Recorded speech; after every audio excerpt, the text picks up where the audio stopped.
Transitions are like bridges between your thoughts.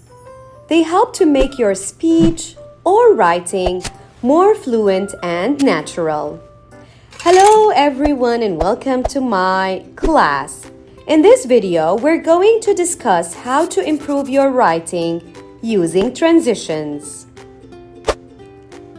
Transitions are words or phrases that provide a link or connection between ideas, sentences, and paragraphs.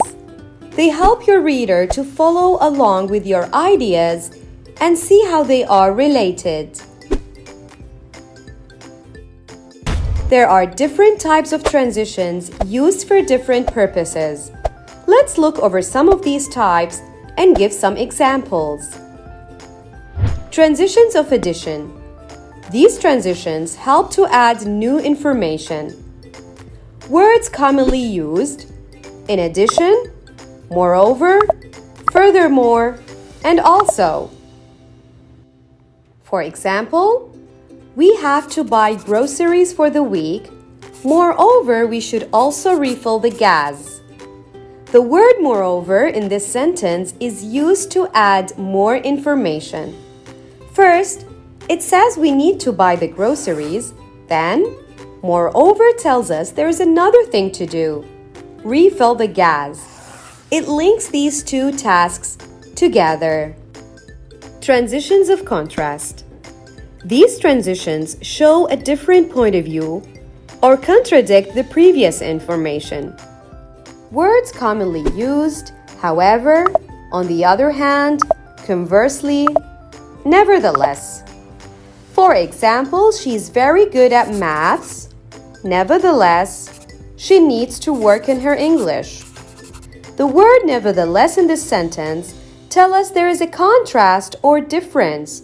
She's good at maths, but nevertheless shows even though that is true, her English needs improvement. It connects two different ideas. Transitions of cause and effect. These transitions show how one idea influences another. Words commonly used: therefore, hence, thus, as a result. For example, he didn't study for the test, therefore, he failed. The word therefore in the sentence shows the result of not studying. He didn't study, so the result, or therefore, is he failed. It links an action and its consequence. Transitions of example. These transitions are used to provide examples or further clarification. Words commonly used: for example, for instance, namely, such as. For example, you should eat more fruits, such as apples and oranges, for better health. Transitions of time. These transitions assist in arranging your thoughts chronologically. Words commonly used: first, next, then, finally. For example, first, preheat the oven, then, mix the cake ingredients, finally, bake it for 30 minutes. Now it's time to check your understanding.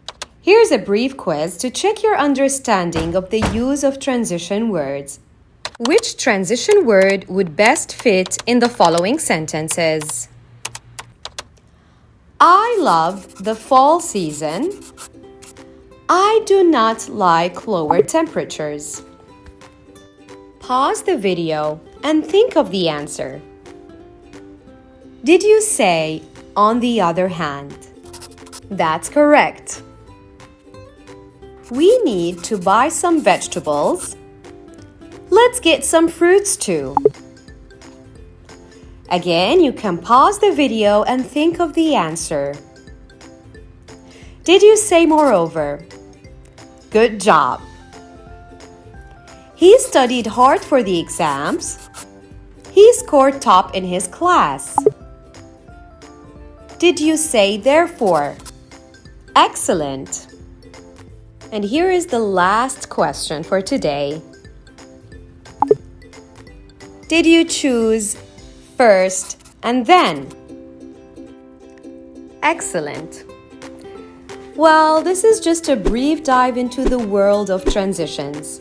Keep using them, and you'll see your writing become clearer and easier to read. Keep practicing. Thank you very much for watching, and I will see you in my other videos.